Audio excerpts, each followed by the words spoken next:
Tanzania itakapofika Oktoba 2025 katika kuchagua.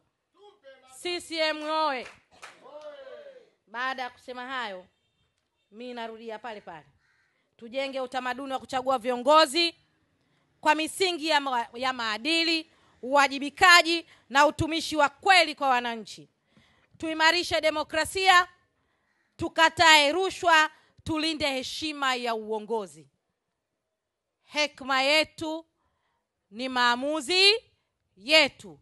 Sisi ndio tutokojenga na sisi ndio tutakaobomoa.